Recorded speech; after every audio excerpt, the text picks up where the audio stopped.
Bonjour Anita Iacchelini, je te remercie de regarder cette vidéo. Aujourd'hui, j'ai envie de parler d'un sujet qui me turlupine depuis plusieurs jours, à savoir celui du vide. Alors le vide, personnellement, j'en ai la pétoche, au sens propre comme au sens figuré. J'ai peur du vide, j'ai le vertige. Donc si tu veux, quand je me mets en haut d'un sommet, que ce soit en haut de la tour Eiffel, en haut d'une tour, en montagne, mais je n'ai même pas besoin d'être très haut en montagne, dès qu'il y a un ravin, même de mon balcon, je regarde de mon balcon, je regarde en bas, je m'éloigne, tu vois, je reste pas près de la barrière. J'ai peur du vide, excuse-moi.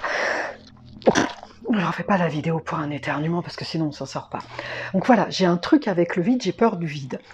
Au sens figuré, ça se traduit comment? Eh bien, au sens figuré, ça se traduit par je remplis chaque vide que je constate. Consciemment ou inconsciemment, ça je le précise parce que ça a quand même son importance. Alors, concrètement, dans ma maison, eh bien, je peux t'assurer, il n'y a pas d'angle mort. Les coins sont remplis. Ah oui, malheureusement, enfin, je fais un constat, on est honnête, hein, on parle entre nous là, sinon ça ne sert à rien. Donc les angles, les coins ont souvent quelque chose, que ce soit un objet de déco ou un truc que je camoufle, tu vois, une pile de bouquins, etc. Mais en tous les cas, ils sont occupés. Mes placards, je te raconte même pas. Mes placards, c'est incroyable. Ça commence à me sauter d'ailleurs à la tronche. Bah, mes placards, ils sont remplis. J'ai même plus de place. Et c'est ça qui est venu me chercher l'autre jour. Je cherchais quelque chose et je me suis rendu compte que, mais attends, c'est pas un pull kaki que j'ai, c'est peut-être 3 voire 4 pull kaki. Pull, je te parle pas des t-shirts, je te parle pas des chemises, je te parle pas, ouais, voilà, oui, des t-shirts à manches longues, etc., des sweats. 4 pulls kaki. J'ai regardé les pulls écrus, pareil, je dois en avoir 3 ou 4. Ça sert à quoi? À rien. Franchement, ça ne sert à rien. Donc j'ai décidé de faire du rangement. Et en faisant ce rangement, je me suis sentie beaucoup mieux. Lorsque je fais le vide, je me sens mieux. Pour moi qui ai peur du vide, tu vois le truc là? Il y a comme quelque chose qui sonne bizarre. Comment peut-on se sentir bien en provoquant un truc qui nous fait flipper? Attends, j'ai pas fini. En parlant du vide, il y a un autre vide que je comble, c'est physiquement. J'ai souvent tendance à dire, là, depuis quelques mois, hein, c'est quelque chose de flagrant depuis quelques mois, que je fais mon développement personnel et mon corps fait aussi son développement personnel. Il se développe en long, en large, enfin pas en long, non, pas en hauteur en tous les cas, sinon ce serait pas gênant, hein, ce serait réparti tout ça. Mais non, non, non, c'est vraiment en large. Mon corps se développe et ça, par contre, c'est pas sécurisant parce que je m'essouffle.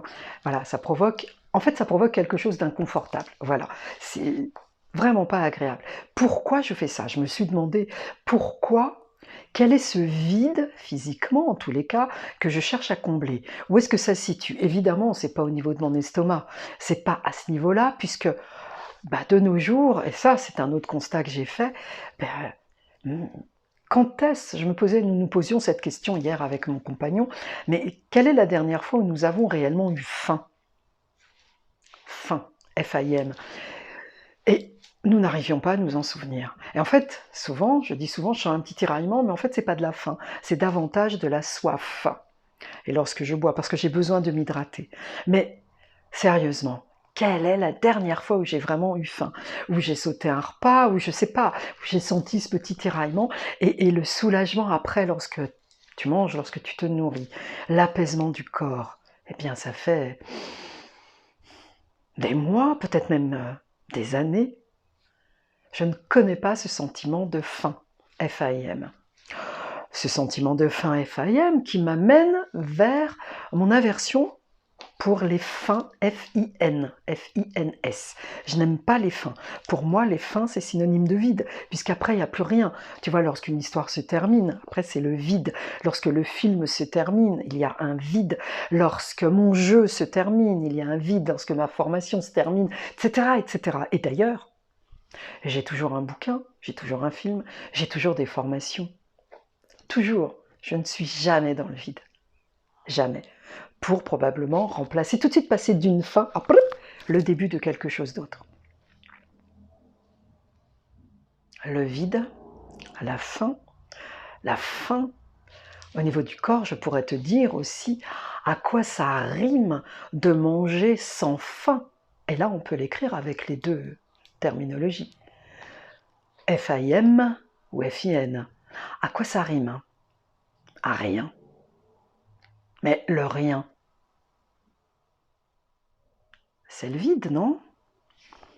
Le rien, c'est bien synonyme du vide ou je me trompe?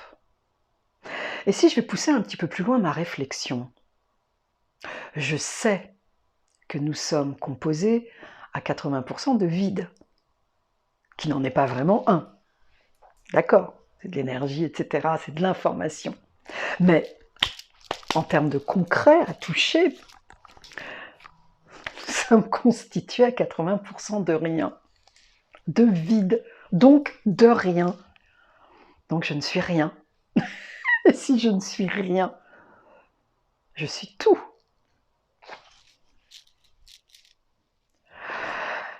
Cette réflexion m'amène, tu vois, c'est un petit peu comme la pelote de fil qu'on détricote. C'est vraiment en partant de cette histoire de vider mes placards, de faire du rangement, de faire du vide, tu vois où ça m'amène. Et je trouve le sujet passionnant. Le sujet du vide, le sujet du plein, le sujet du vide. Lorsque je suis en face d'un ravin, en face d'un vrai vide, qu'est-ce que c'est? Si je me jette dedans, si je tombe dedans, le vide, c'est quoi? C'est l'oubli aussi. Je m'y oublie complètement. Je n'existe plus si je tombe dans le vide. Au sens propre, effectivement. Il est tout à fait probable que si je me laisse tomber du haut d'une falaise, d'un ravin, il est fort probable que je n'existe plus, en tous les cas, que je n'en sorte pas entière. Tu vois? Mais il y a aussi ce vide, cette attraction, puisque ça m'attire. C'est ça le vertige, hein, c'est de se sentir attiré par le vide, sinon tu ne ressens qu'un malaise. Il y a aussi, ça évoque aussi pour moi tomber dans l'oubli. Et là, j'arrive à la dimension de l'ego. Ah oui, tomber dans l'oubli, c'est ça. C'est l'ego qui intervient, parce que lui ne veut pas tomber dans l'oubli. C'est peut-être bien mon ego qui a peur du vide. Mon ego et mon mental, qui me rappellent que, attention, danger. Alors je fais un travail, j'entreprends un travail sur moi, sur ces croyances liées au vide, au plein, au tout, au rien. En fait, me remplir, d'ailleurs ne dit-on pas, j'ai besoin de nourrir mon esprit. Je me nourris dans tous les sens du terme. Tu vois, quand je fais des formations, je nourris mon esprit. Alors, pourquoi ne pas nourrir mon corps aussi, jusqu'à l'engaver? Formation sans fin. Manger, me nourrir sans fin. Ah là là, le sujet est vaste, le sujet est long. Mais on peut en voir le bout. Et quand je vide mes placards, je reviens à la case départ, quand je fais ce rangement, quand je vide mes placards, j'allège une partie de moi. Alors c'est symbolique, mais en allégeant cette partie de moi, en constatant que faire le vide, ça me fait du bien finalement, c'est thérapeutique aussi. Et si c'était pas une des clés? Commencer par faire le vide autour de soi, dans ses placards, mais ça peut être plus large, hein. Faire le vide autour de soi, tu vois, je l'ai prononcé, ça peut être vraiment plus large. Ça peut être aussi sur le plan relationnel, sur le plan professionnel, je fais le vide. Je fais le vide dans mes fichiers. D'ailleurs, c'est drôle, dernièrement, j'ai perdu des fichiers. Et tu sais quoi? Quels étaient ces fichiers? Eh bien, c'était les fichiers d'un livre que j'avais commencé à écrire sur mon histoire. Comme si cette histoire que j'avais commencé à écrire, elle n'était plus là. Elle est là d'une certaine manière, mais elle est en train de se transformer. Et peut-être qu'il est temps de porter un autre regard sur cette histoire. C'est encore un autre sujet. Tu vois comme quoi, d'un petit truc, faire le vide dans mes placards, on en arrive à faire le vide autour de soi et reprogrammer, réécrire son histoire, la regarder avec un autre regard. Je vais m'arrêter là, parce que c'est une vidéo qui est déjà assez longue. Et j'avais envie vraiment de partager sur ce sujet. Si tu as envie de continuer à échanger sur ce sujet ou travailler avec moi, parce que j'accompagne aussi sur ce sujet-là, n'hésite pas. Tu sais comment me contacter maintenant.